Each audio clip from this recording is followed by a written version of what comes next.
Au nom du Père, du Fils et du Saint-Esprit, ainsi soit-il. Saint-Martin, en ce 11 novembre. Saint-Martin, nous notons son influence, ou plus particulièrement, disons les choses, son travail, son œuvre d'évangélisation de la France au sud de la Loire. Saint-Martin, c'est la Touraine, c'est le Poitou, c'est la Saintonge, c'est aussi le Berry.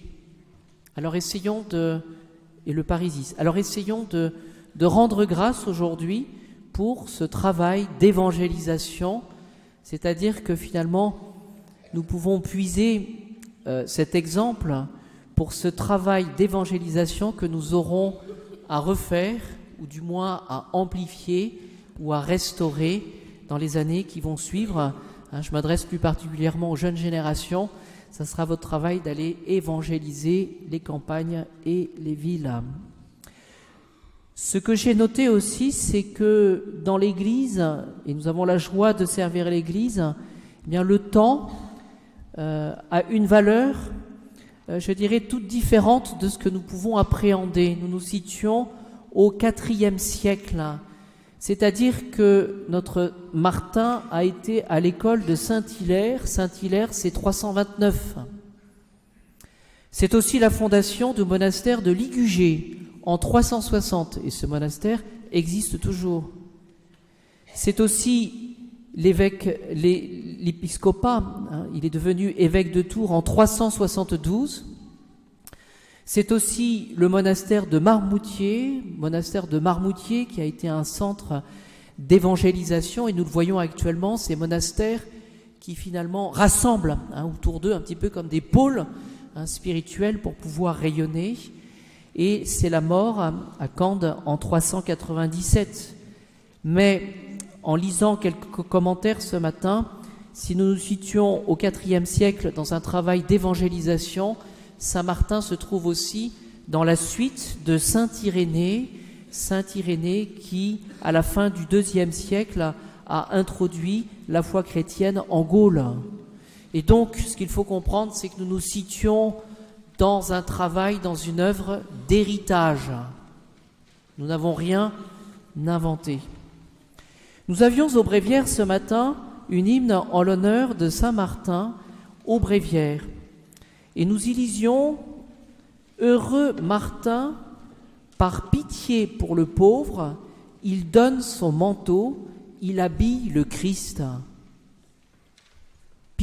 Par pitié pour le pauvre, il donne son manteau, il habille le Christ. Demandons à Saint-Martin de pratiquer ce qui est l'apanage du chrétien, du baptisé, la charité. Et vous le savez, la charité, ça n'est pas une option, ça n'est pas un choix, c'est une obligation, c'est un commandement. Et nous serons jugés à cette charité que nous aurons exercée vis-à-vis du bon Dieu et vis-à-vis du prochain.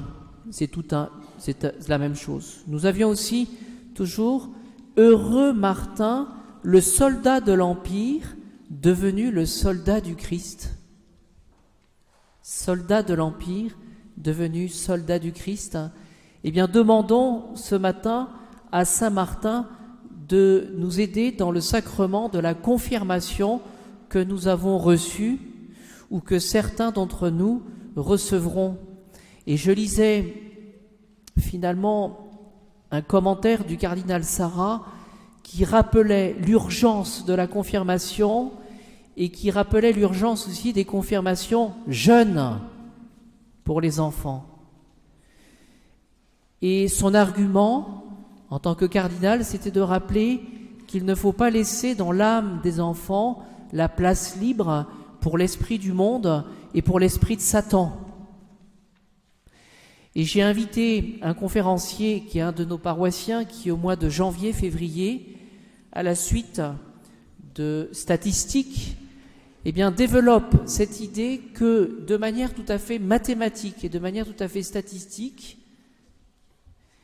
les diocèses où la pratique de la confirmation jeune est source de vocation. C'est mathématique. C'est intéressant. Grand Saint Martin, dans l'eau de ton baptême, tu reçois la tunique des noces. Demandons à Saint Martin aussi cette fierté d'être chrétien, d'être disciple du Christ. Heureux Martin, il dépose les armes et il s'arme de l'amour pour en être le témoin. La véritable arme du catholique, du chrétien, c'est précisément cet amour du bon Dieu. Et peut-être en réfléchissant que nous n'aimons pas suffisamment le bon Dieu. Voilà, je crois qu'on peut dire les choses souvent, de manière tout à fait concrète, dans le quotidien, nous nous préférons nous-mêmes au bon Dieu. Et ce qu'il faut demander peut-être, c'est une inversion tout simplement des choses, de remettre, je dirais, ça sera une condition de la paix, remettre finalement notre dévotion à sa place, aimer le bon Dieu en premier. Quelles sont les dispositions de l'apôtre du Christ? Nous le retrouvons dans la première lettre de Saint Pierre, c'est ce que nous avions à méditer dans Bréviaire ce matin. Paissez le troupeau qui vous est confié. Il est important de rappeler, avec tout ce qui se passe dans l'Église, ces épreuves, cette passion, que nul, parce que ce pourrait être une tentation, nul ne peut s'arroger lui-même le titre de missionnaire. Voyez, on pourrait dire ça va pas, mais je me débrouille. Non, c'est un mystère de ce que le bon Dieu a voulu pour son Église, c'est qu'elle soit visible, qu'elle soit hiérarchique et donc constituée de manière visible. Et donc nul ne peut prêcher sans être envoyé. C'est-à-dire que demandons la grâce toujours de faire les choses dans l'ordre, d'être envoyé par les pasteurs légitimes de l'Église. Que dit Saint Pierre aussi? Paissez le troupeau non par contrainte, mais de bon gré. Vous voyez, les choses pourraient changer aussi si nous mettions évidemment plus d'amour et plus de générosité dans ce que nous faisons. Autre conseil de Saint Pierre, n'exercez pas un pouvoir autoritaire sur ceux qui vous sont échus en partage, c'est-à-dire que ce que dit Saint Pierre, soyez les modèles et les pasteurs du troupeau en revêtant l'humilité et l'obéissance. Voilà. Essayons d'entrer aussi dans le mystère de ce que celui qui agit auprès du missionnaire, ça n'est pas uniquement et seulement le charisme de tel ou tel ministre, mais précisément la puissance de Dieu, la puissance du Seigneur Jésus qui va s'exercer à travers sa grâce et par des instruments qui doivent être humbles et indignes. Et c'est ainsi que nous recevrons la couronne de gloire. Au moment de sa mort, Saint Martin, alors qu'il était avec ses disciples, qui souhaitaient le soulager et donc le changer de place sur son lit, voici ce qu'a dit Saint Martin: « Laissez-moi, mes frères, regarder le ciel plutôt que la terre, afin que mon esprit s'oriente vers le chemin qu'il va prendre pour rejoindre le Seigneur. » Oui, demandons cette grâce avec Saint Martin, eh bien, de toujours dans notre vie garder cette boussole du Christ, c'est-à-dire de ne pas avoir peur de quitter de quitter nous-mêmes, notre égoïsme d'une certaine manière, pour regarder vers Jésus et vers le Christ. C'est lui qui est notre boussole, c'est lui qui nous montre le chemin. Je conclus avec une tribune que j'ai pu lire hier soir. Il s'agit d'une tribune qui a été écrite pour le 11 novembre par le chef d'escadron Cyriaque Frison-Roche. Il écrit avec sa fille qui l'amènera à la cérémonie militaire. Vous pourrez la suivre si vous le souhaitez après la messe au monument aux morts. C'est important pour les plus jeunes. Ce chef d'escadron a pour frère Clément Frison-Roche qui est mort au combat il y a quelques années.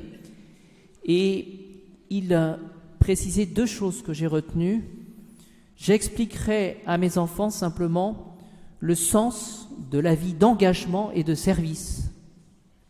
Oui, le sens de l'engagement, de cette vie d'engagement et de service et qui se réalise aussi par la vocation militaire, mais aussi tout simplement par notre vocation aussi de Français, où finalement nous devons apprendre à servir et nous devons être les modèles pour cela.